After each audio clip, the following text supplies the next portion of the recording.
सास लाई शहर की बहू। घोटकपुर गांव में शकुंतला अपने बेटे रितेश के साथ रहती थी। रितेश की अब शादी की उम्र हो चुकी थी। शकुंतला उसके लिए लड़की ढूंढने की तैयारी शुरू कर रही थी, लेकिन शकुंतला की ख्वाहिश थोड़ी ज्यादा ही एक्स्ट्रा थी। रितेश बेटा, मैंने सोच लिया है, मैं तो तेरे लिए शहर की बहू ही लाऊंगी। लेकिन माँ, ये सब। अरे मेरे लाल, तू दिमाग मत लड़ा। तू बस शादी के मंडप में बैठ जाना, बाकी सबकी जिम्मेदारी मेरी। बहुत इतराती है ना गांव की आस पड़ोस की औरतें, मेरी बहू ऐसी है, मेरी बहू वैसी है, ये वो। अब देखना, अपनी इज्जत को बढ़ाने के लिए कैसे मैं एक शहर की बहू को लाती हूँ घर में। ठीक है माँ, वो बात तो समझ में आई, लेकिन आप एक शहर की बहू लाओगी कहाँ से? अरे कविता है ना, मेरे बचपन की सहेली, वो यहीं पर तो रहती थी, इसी गांव में। लेकिन जब वो 20 बरस की हो गई, तब उसके पिताजी को बड़ी नौकरी का बुलावा आया और वो शहर चली गई। उसी की बेटी है मानवी, उसके साथ तेरा ब्याह होगा। मैंने तो बात भी कर ली है और कल शगुन भी भेजूंगी। बचपन की सहेलियां शकुंतला और कविता एक दूसरे को मिलती हैं और दोनों परिवार आपसी सहमति से रितेश और मानवी का रिश्ता पक्का करते हैं और चंद दिनों में रस्मों रिवाजों से उन दोनों की शादी भी हो जाती है। शादी के बाद मुंह दिखाए के दिन गांव की सारी आस पड़ोस की औरतें शकुंतला के घर इकट्ठा हो जाती हैं। चल बहू, अब ना तो अपना ये घूंघट जो है ना, उसे ओढ़ ले और अपने मुंह को छुपा ले। छुपाऊं? लेकिन क्यों? मीन विन कुछ नहीं बेटा, तू वैसा कर जो मैं तुझसे कहती हूँ। अरे अगर तेरा चेहरा नहीं छुपाएगी तो कैसे करेंगे मुंह दिखाई है? शकुंतला मानवी के साथ हॉल में सबके सामने आती है। जब सभी मानवी का चेहरा देखते हैं तो सारे आश्चर्यचकित रह जाते हैं। अरे वाह वाह, क्या बहू लाई हो शकुंतला बहन, एकदम कोहिनूर। हाय, किसी की नजर ना लगे इस कमल से चेहरे को। वाकई में तो बड़ी भाग्यशाली है शकुंतला, जो तेरे घर में एक शहर की बहू आई है। वही तो, रूप रंग और चाल चलन भी कितना सुंदर है मानवी बहू का। पढ़ी लिखी भी है और इतनी होनहार भी। मैंने तुम सबसे कहा था ना कि मेरी बहू लाखों में एक होगी। अरे वादों की बड़ी पक्की है ये शकुंतला। हाँ, मानवी के आने से घर वालों की नजरों में शकुंतला की और भी ज्यादा इज्जत बढ़ जाती है। रोज कई लोग उसकी तारीफ करते और बधाइयाँ देते हैं, लेकिन शहर की बहू के आने से घर में जो परेशानियां पैदा होने लगती है, अब शकुंतला और रितेश को उसका सामना करना पड़ता है।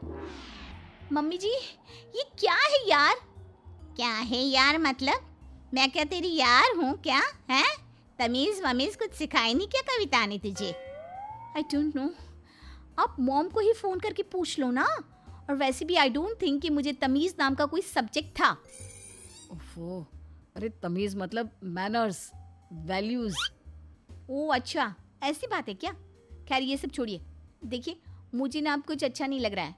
एक तो ये डब्बा टीवी सेट, इस पे दिन में 10 बार केबल जाती है, ऊपर से घड़े का पानी पी पी कर तो मेरा गला खराब हो जाएगा। और देखो तो, मैंने एक बार सिलबट्टा यूज किया और उसकी वजह से मेरे हाथों में कितने छाले आ गए हैं। ऑलरेडी मेरी स्किन सुपर सेंसिटिव है और ये गर्मी, उफ, ढंग के पंखे तक नहीं है। बूढ़े हो गए हैं दोनों पंखे और रोज कुएं से पानी निकाल निकाल कर तो मैं थक गई हूँ। तो अब हम क्या करें? यही होता है गांव का जीवन। हाँ मानवी, अब इसके अलावा तुम्हें और क्या चाहिए? मैं जानता हूँ कि सब कुछ एडजस्टमेंट से भरा हुआ है, मुश्किल है, लेकिन इन सब के साथ जीने की आदत डाल लो ना। तभी मानवी गुस्से से चिल्ला पड़ती है। क्या? हरगिज नहीं, आप लोगों ने मुझे खरीद नहीं लिया है, समझे आप?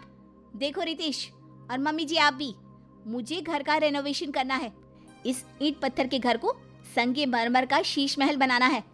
मुझे फ्रिज चाहिए, केक बनाने के लिए ओवन चाहिए, एंटरटेनमेंट के लिए बड़ा टीवी सेट चाहिए, एसी और वाटर प्योरीफायर भी लगवाना होगा, और बाहर जो तबेला है ना, उसे भी वहां से हटाना होगा। अगर हम ये सब नहीं बदलेंगे तो गांव कभी नहीं बदलेगा। मानवी की मांगों को सुनकर शकुंतला और रितेश तो हैरान रह जाते हैं। अरे मानवी बहू, आज सुबह चाय की जगह कुछ और तो नहीं गटक लिया? ये कैसी बहकी हुई बातें कर रही है? और ये तेरी जो मांगे हैं ना, इन्हें हम कैसे पूरा कर सकते हैं? ना, हमसे ये ना हो पाएगा। अरे ऐसे कैसे नहीं हो पाएगा? आपको करना ही होगा। ज़मीन बेच दो, गहने बेच दो, जो करना है करो, लेकिन मुझे इस खटारा लाइफ को अच्छी और क्लासी लाइफ बनाना है। और अगर ऐसा नहीं हुआ ना तो मैं मायके चली जाऊंगी, शहर, अपने घर। अरे नहीं, ऐसा मत करो। अब मैं इंतज़ाम करता हूँ, तुम्हारी सारी मांगे पूरी होंगी। तुम बस थोड़ा वक्त दे दो। ओके, लेकिन रिमेंबर, ये थोड़ा वक्त कहीं ज़्यादा वक्त हुआ ना तो फिर इसका अंजाम बहुत बुरा होगा। मानवी गांव में भरे बाजार में बाहर जाते समय वन पीस और वेस्टर्न कपड़े पहनने लगी, जिसे देखकर सभी उसकी निंदा करते और बुराई करते। अरे शकुंतला, कैसी बहू है तुम्हारी? सरेआम छोटे कपड़े पहनकर गांव में घूमती रहती है। तुम्हारी नाक काटने का पूरा बंदोबस्त कर रखा है तुम्हारी शहर से लाई बहू ने। हमें तो लगा कि शहर की बहू है, होनहार, एकदम हटके होगी, लेकिन ये तो तुम्हारी इज्जत की नैया पार करने पे तुली हुई है। शकुंतला को इन सब बातों का काफ़ी बुरा लगता है और वो गुस्से से मानवी को चिल्लाती है। मानवी बहू, तुम्हारी अकल क्या घास चरने गई है? अरे माना कि शहरी हो, लेकिन जरा तो इज्जत का मान रख लेती मेरे और अपने पति का। क्यों? आपने तो बड़ा मान सम्मान किया है मेरी मांगों का। रितेश, क्या हुआ? तुम्हारा इंतजाम हुआ कि नहीं अब तक, या फिर अगले 7 जन्म बाद होगा? Bloody idiot people. गांव के लोग ना गांव में ही धस के रह जाएंगी। और रही बात मेरे छोटे कपड़े पहनने की, तो गलती गांव वालों के नजरिए में है, मुझ में नहीं। मेरा मन जो चाहेगा, जैसा चाहेगा, मैं वैसा ही करूंगी। ना तो आप मुझे रोक सकती हो और ना ही मैं अपने आप को रोकूंगी। You get that. मानवी अकड़ दिखाकर अपने कमरे में चली जाती है। शकुंतला और रितेश चिंताग्रस्त होकर एक दूसरे को देखते हैं। क्या सोचकर लाई थी इस कलमुही को यहाँ पर, और क्या से क्या हो रहा है? दिन प्रतिदिन मेरे सर का पारा हाई करती रहती है ये बहू। मैं भी तंग आ चुका हूँ। अब इस दलदल से कैसे बाहर निकले माँ? अब तो एक ही उपाय है बेटा। दिन ब दिन मानवी धीरे धीरे पूरे घर को बर्बाद करने लगती है और वो क्लेश के सिवा और कुछ नहीं करती। फिर एक दिन अचानक से रितेश और शकुंतला मानवी के सामने कुछ कागज रखते हैं। अरे ये क्या है? कौन से पेपर्स हैं? अपनी ज़मीन मेरे नाम कर रहे हो क्या?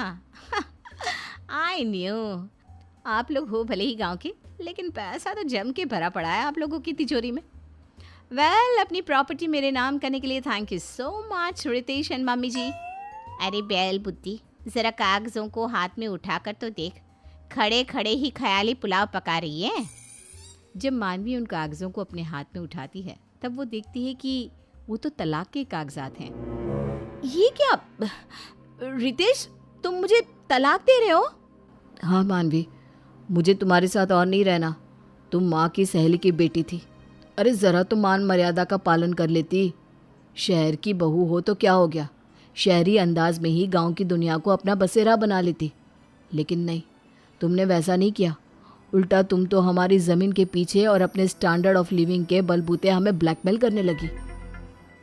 पता नहीं क्या हो गया था मेरे दिमाग को, जो मैंने तुम्हें अपनी बहू बनाने का सोचा। लेकिन नहीं, आज तुमने मुझे ये सीख दे दी कि बहू चाहे गांव की हो या शहर की, जो लड़की अपनों को स्नेह, प्यार और इज्जत दे, वही एक सर्वगुण संपन्न बहू होती है। व्हाटएवर। अच्छा है, मुझे भी बोर हो रहा था यहाँ पे। अब तो मैं डायरेक्टली एनआरआई से ही शादी करूँगी। लाओ पेपर्स लाओ। मानवी साइन कर देती है और इस तरह सास को अपनी गलत सोच का एहसास हो जाता है और आगे जाकर रितेश की शादी एक सुशील गांव की लड़की से होती है और वो अपना सुखी संसार गुजारते हैं।